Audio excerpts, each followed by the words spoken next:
welcome to another edition of Not a Collection of Parts. My name is Julian Baker, and I am here to talk about whatever inspires me or what I happen to be interested in on any given particular week. But please let me know, and let me know in the comments or anything else what you're watching in terms of what you want to see and anything I can talk about as we're going on. This week I'm going to be talking about diagnosis, in particular medical diagnosis, and you know who we are as manual and movement therapists. If you're not watching this as a manual and movement therapist, then perhaps somebody that goes to see a therapist or has some treatment, but also maybe sometimes you have a diagnosis. And I think of diagnosis as you know, when somebody walks in through the door to see me, it's like I'm unraveling a mystery, if you know what I mean. The clues are obscure, the background is often missing, and the stakes really are high. A lot of people come to see me because, you know, it's the last resort, as it were. So this situation is that we therapists encounter, where people perhaps have got a medical diagnosis, they've got a name of a condition as such, and perhaps they've come with help for that or something around that. You know, and it can be anything at all. But it might also be the fact that we haven't got all the details from them. So we're going to look at the challenges involved in how we deal with stuff like this when presented with a diagnosis, and how we can approach treatment, and how we have to consider perhaps some of those diagnoses, if you like, as they come along, and also a little bit of, you know, what happens if the diagnosis is wrong. So the therapist's initial task, I think, is we're just trying to assess their current situation and you know, determine the nature of the problem that they're coming with, and also you know, work out where to start, what their expectation is. There's so many layers to this that when we start off that you know, I can talk for days about how to deal with expectations and so on and so forth. The object of trying to find a starting point, if you like, is because what I'm trying to do is trying to find a place from which to get good notes, and it's a big subject, and I'll talk about it another time. But taking notes is the only way that you have of finding out how good you are as a therapist. Nothing else really counts. So, as I said, it is a subject. It's a big subject for another time. Medical diagnosis is a tricky one. So, for a doctor, you know, it can be deciphering a code. It's that Sherlock Holmes thing, and sometimes it's really clear, and sometimes, you know, you've got to have tests, and we've got to interpret the tests, and then, you know, even then it's not always clear as to what's going on. So the influence of so many things, there's an influence of so many factors involved. I was just looking this week at some of these things. So a really interesting one here that I've come up with that I found is depression and insomnia in cancer prevalence. You know, so risk factors. So somebody that has cancer, they're diagnosed with cancer. Well, you know, they're not sleeping very well, and there's some depression. Now, did that come about before? Was that present before the diagnosis, or was it as a result afterwards? And then why? You know, what's the issue? Is it about communication? Is it about family? Is it about, you know, what else is going on? So, you know, we may not be able to do anything as far as the cancer is concerned. I'm not interested in treating people with cancer. And actually, in the UK, it is actually illegal to try and or say that you're treating cancer. But certainly we can be a sounding board for somebody that's experiencing depressive illnesses, and you know, perhaps help them as far as their sleep is concerned. It's not a substitute for any other qualified care in relation to depression, but it's just one of those things that, you know, it's showing you that there are going to be other factors involved, particularly in chronic illnesses. Here's another one. Somebody's coming along and they've got osteoarthritis. Now, again, osteoarthritis, as far as a joint in a knee joint, for example, we could be seeing them years later, but the result here is a bit of a study in relation to the incidence of osteoarthritis in knee pain. What else have we got here? We got, what was this one? Oh yeah, this is an interesting one in terms of how things might change something for somebody, depending on where they were, and climate change. I remember a few years ago, or the climate they live in, even the environment they live in. I remember a few years ago, when I was living in Australia, I was helping somebody do their bathroom, refit their bathroom. We built these panels putting into the wall, and I dropped one on my toe, and I broke my little toe. Now, it's not a life-threatening injury. And I went to the hospital, of course, and they looked at the doctor, said to me, right, okay, you're 2 weeks off your feet. You cannot stand on your feet. You have to elevate your feet for 2 weeks. I'm like, 2 weeks? And everybody's like, 2 weeks for a little broken toe? Aren't you milking it a little bit? Well, the reason being was that, where I was living up in Townsville, it was the tropics, and it was a compound fracture, so I'd broken the skin on the toe, and if infection got into that broken skin, well, just by itself it wouldn't be a problem, but it gets into that bone, and you're 10 days away from having your leg amputated. The infection just rampages through it in terms of the tropics because of the environment that you're living in. So environmental impacts, these are the changes that we have, or, the environments that we have that will impact on any diagnosis. So the limitations of diagnosis and somebody bringing us a named disease are also the fact that sometimes there's an attitudinal problem, and it comes from our system of medicine, whereby there is the idea that you get diagnosed, you take the signs and the symptoms, that's what the definition of diagnosis is, it's signs and symptoms, establish the name of the disease or the dysfunction, and then work out what the treatment's going to be. And so therefore it's kind of a fixing thing, and people have the idea that there is something wrong, and so therefore it should get fixed. And this is what the problem that we have all over the Western world. And we see this as therapists. Somebody waits until they've got a back pain or a problem, and then they address it. Like, come to me, I've got a back pain or a shoulder pain or neck pain. Can you fix it? And it's an extension of that system. And within the field of complementary medicine, I don't think it's necessarily very helpful, but it's understandable. While everything's going fine, we don't seek problems. We don't do the same with other things. We do have the idea that, right, your car is due for a service. So you take your car in, you have it serviced. Is the car broken down? No, you don't wait until it breaks down before you service it or put oil on it or whatever else.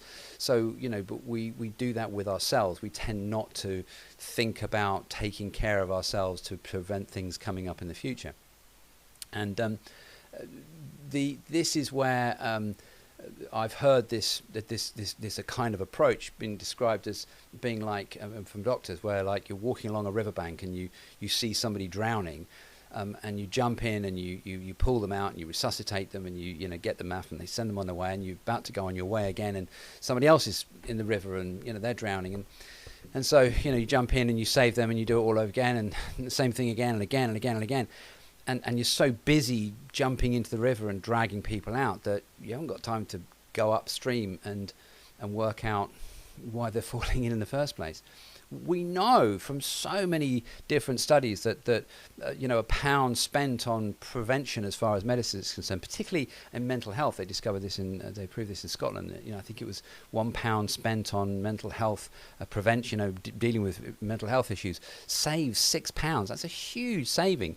But of course, the saving is down the track. In terms of 4-year terms of politics, it's just not spent. We don't have that money now, and so therefore, we don't spend it, and we reap the consequences in the future.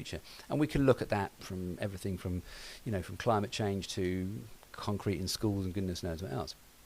So we don't have necessarily within our medical system the resources to be able to look at why people are falling in the river, as it were. But that doesn't mean to say that we have to adopt that same principle, and I think this is the issue that we have.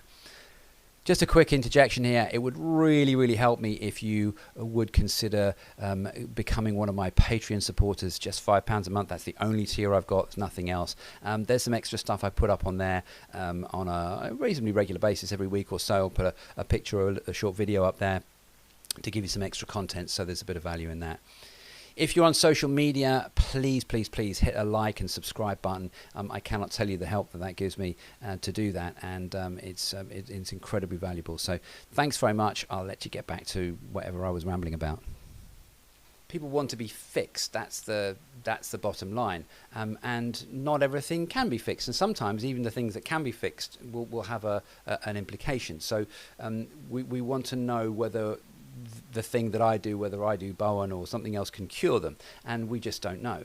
And actually, if medicine was honest, and it would say the same thing. You know, like you turn up to accident emergency with a splinter in your finger, there's a 99.9% chance that, you know, somebody's going to take a needle and dig the splinter out and off you go.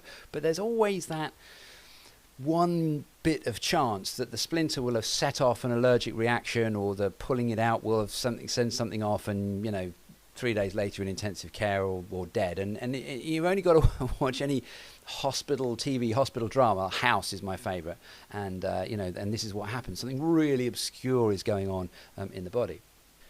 So as I said, the diagnosis is the using the signs and symptoms, finding the name of the disease, and then treating it along recognisable lines. And then, but the trouble is that at any given point in time, we're all suffering from something or other. You know, there's always something that we've got, whether it be the final stages or advanced stages of cancer, a history of niggling back pain, or, you know, poor self-esteem, or what have you. There are any number of things that are going to impact on our ability to recover from the splinter in our finger. So we talk about in this series the body not being a collection of parts, but the thing that we call ourselves is most certainly a collection of symptoms. It's not just, there's never just going to be one symptom. And I use the example quite often that the body isn't a car. You know, if my car doesn't start, if I go out there tomorrow and tomorrow morning and I turn my key and my car doesn't start, there's a single reason, there's a single engineering mechanical reason that it doesn't start. It can be identified, it can be replicated and fixed. And if the process, in the process the car catches fire, then it's because, you know, the mechanic's at fault, not because the car didn't tell the mechanic what was wrong with them. And the human body isn't a car, and any number of factors will affect a person on any given day, with or without a diagnosis. You know, so for example, you know, some of the reasons that the car didn't start is not because, you know, it woke up feeling dissatisfied, or it doesn't like me because I slammed the door too hard, or, you know, or it just can't be bothered, or it doesn't like its direction in life. Come on, car, put yourself together. It also doesn't start because, you know, of those other factors involved. You know, so for example, if the windscreen wipers are broken, or the rubber's burnt down, worn down, or there's a headlight out, or the, you know, tire is flat, these aren't reasons why the car won't start. You know, those other factors aren't impacting on the mechanical issue as far as the car is concerned. So, you know, that's really what we've got to think about. So as we've looked at some of these ideas and these papers around what else might be going on, and what else do we have here? That's another one here that we had there, that was previous fracture surgery, and let's give it that. Previous fracture surgery is a major risk as far as infection is concerned, and infection is a big one. You know, we just don't know what somebody's outcome of their surgery is going to be. Post-surgery, you know, you can give 25 people exactly the same surgery for exactly the same problem, they'll all have different outcomes.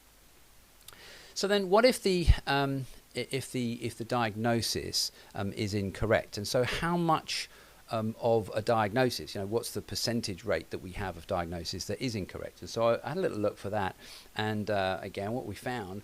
Let's go to this one. Where were we? So there was that one. Come back to that. That's right. So diagnosis errors, and there's quite a lot on this actually. There's quite a lot of studies around how, you know, diagnosis is wrong, and looking at, you know, what the impacts of it were. And then there was this paper here, the frequency of diagnostic errors in outpatient care. And this was a big study. This was 3 large observational studies in America. And what they found was that there's a good one here. Here it is. Let me just highlight this here. That approximately 12 million adults every year, combined estimates from 3 studies yield a rate of outpatient diagnostic errors of 5%.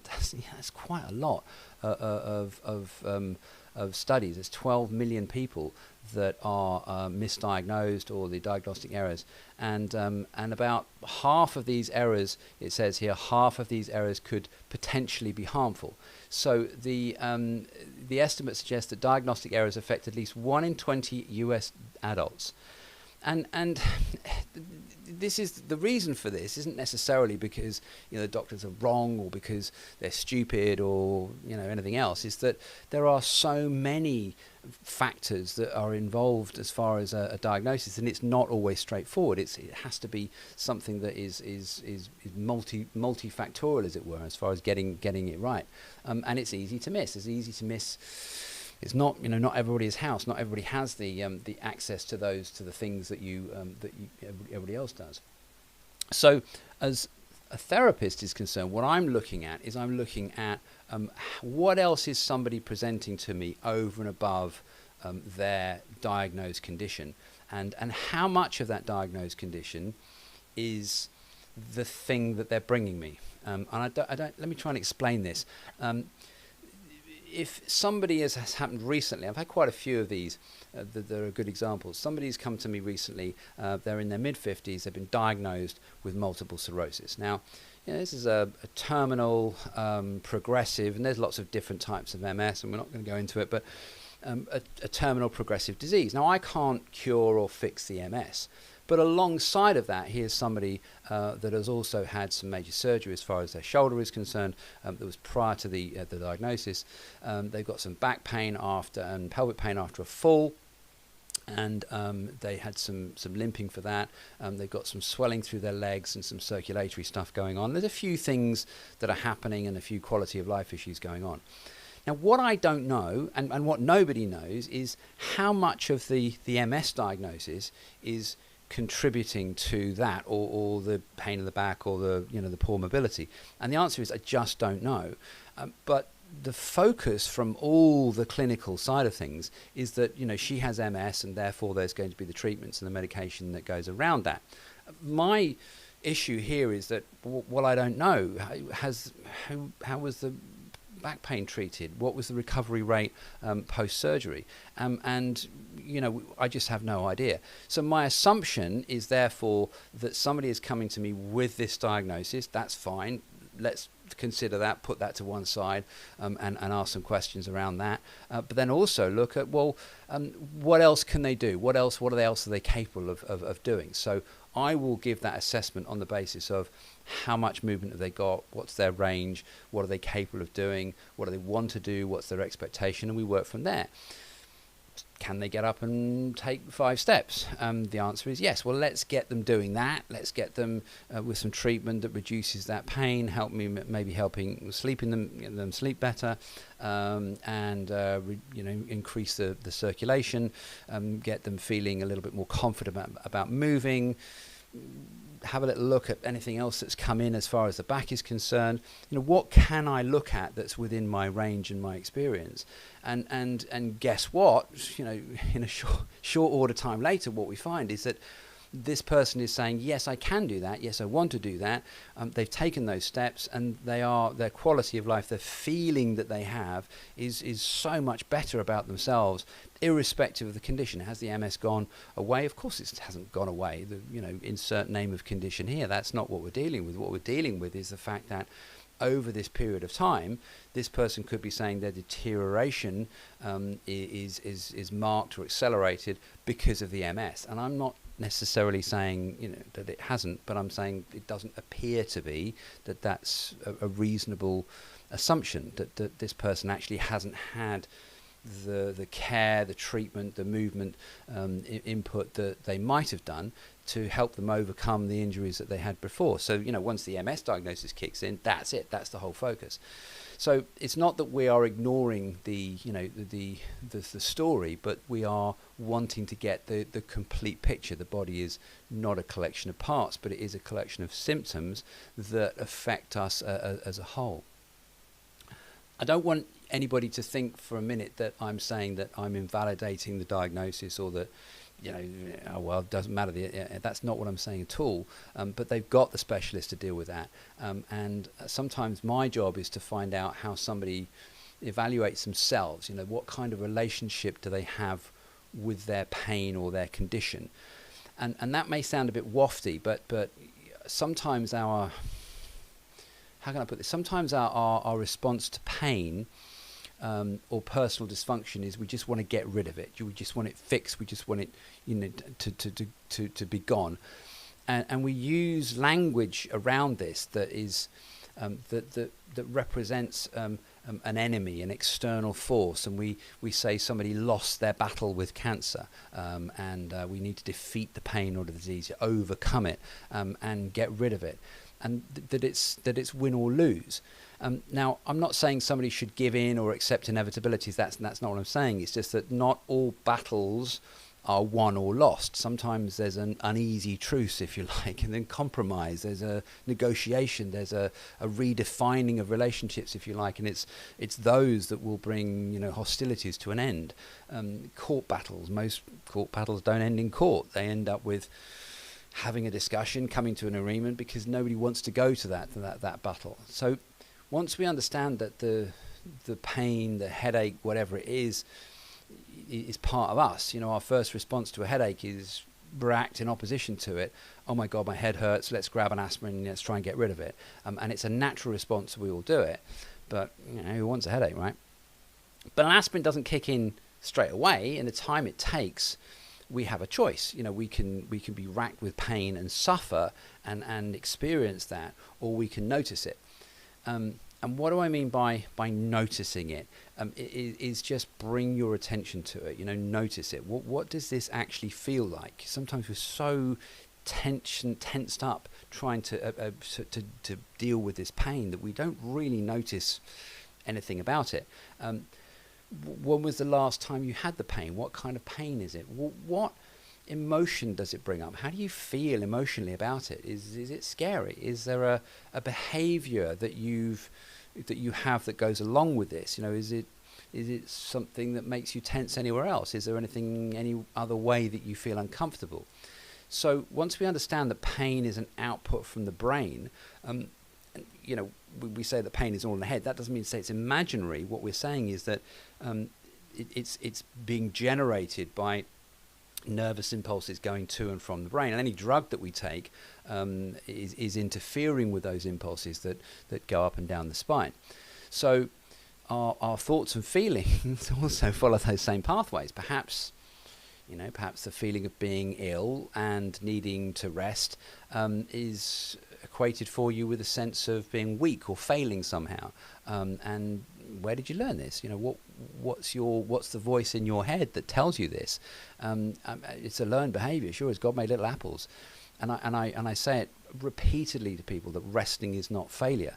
And recovery and training are the same thing. You cannot train without recovery, and you can't train effectively and get better if you're not in a recovery system. So noticing things changes things. This is the basis of physics. We notice when particles are observed, they change their behavior. They change the way that they travel. And look for 5 things on your walk to school or journey or whatever you do tomorrow, and even the view out of your window that you've never noticed before. I promise you that they're there, and it will change the way that you look at things. So what if our pain or disease isn't necessarily something we can do anything about, which is standard? What if whatever treatment there isn't going to take it away, or that there's always going to be painful there? Does that mean that our battle is slated to only end in defeat? And well, no, because we can change our relationship with ourselves. The disease, the dysfunction is part of us. It's not something that's external. It's not an enemy at the gates that's chucking cannonballs at us. It's part of us, and we can have that relationship, and we can create a change in our own dialogue and our own focus as far as that's concerned. And from a pain perspective, and not necessarily changing the pain, but the feeling that we're on a losing side.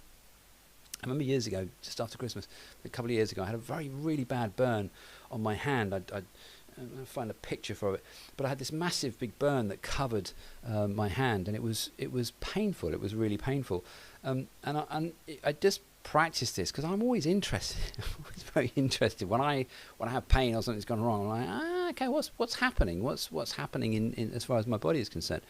And it was just really interesting to notice the pain where it was and what was going on, and by focusing on it, it just seemed to change it somehow. It was quite remarkable. I went to ended up having to go to the hospital because it was quite a big old injury, and they said, "Isn't it horribly painful?" And I'm like, "Yeah, it is, but it's not something that I feel the need to have pain relief from. I just don't want it to get infected, and I want it dressed properly, and so it didn't overwhelm me, and maybe something else would. Anything in my teeth, don't like that. So this is what we are, I think, there to do as manual therapists, complementary therapists, that, even when we're faced with an unknown history, when we're not really sure what's going on, we can start to ask questions about somebody and what their behavior is, and how do they feel about it. It's not our problem, it's not our issue, as it were. It's not our condition, and so health and quality of life are very different. The World Health Organization defines health as not merely, it says, it's not merely the absence of disease or infirmity, but a state of complete physical, mental and social well-being. So how many of us can put our hands up and say that we have a state of complete mental and social well-being with an absence of disease or infirmity? I'm going to say that not many of us, probably for periods of time maybe, but not many of us all the time for any length of time. There's always something that's going to come up. Quality of life is a little more complex, and it's defined as an individual's perception of their position in life in the context of the culture and value systems in which they live, and in relation to their goals, expectations, standards and concerns. So it's the feeling of overall life satisfaction as determined by the mentally alert individual whose life is being evaluated. That's hard. That's a overall life satisfaction. How would you grade it? And I think that's going to be very hard for a lot of people to get their head around, if you like. So I just wanted to sort of raise that subject a little bit this week about diagnosis, because it's one of those things that keeps coming up, and it's one of those things that I deal with a lot of people who are have chronic conditions, and they will always have those chronic conditions. But what my aim is to try and help people to sort of to deal with them, work with them, change their own behaviours and their own view, also increase their range of movement. That's the main thing. And decrease pain, of course. Sometimes that obviously that's a big goal, but really the thing is, a lot of the time is to notice changes, and half my job is saying to people that look where you were 6 months ago. The change is quite significant. People feel that they slip back, so it's almost like an encouragement, a personal trainer. So it's focusing on one step at a time, noticing the changes, get good at finding information that you can compare with them, and step back from that medical model of diagnosis and cure. Anytime you've got somebody that's saying this is a protocol within your treatment to fix this condition, they've kind of missed the point, and you're dealing with people, you're not dealing with a problem. I get therapists that go, I've got this client with this, what should I do? And it's like, I don't know, because I haven't met the client. I don't know what the problem is. They've got that condition, but that condition doesn't define them, and it's the individual and their own definition of themselves that I'm after. So I hope that's not too wafty, if you like, and it's just occurred to me this week, and I thought I might share it with you, and see what you think. So please, do you agree, disagree? Put your comments down below, and have you got a diagnosis perhaps? How did you come about that? Maybe an incorrect diagnosis. There's plenty of them around, so let's have a little chat about that. And thanks very much for dropping by. It's always great to have people along, and I will see you next time on Not a Collection of Parts. Bye for now.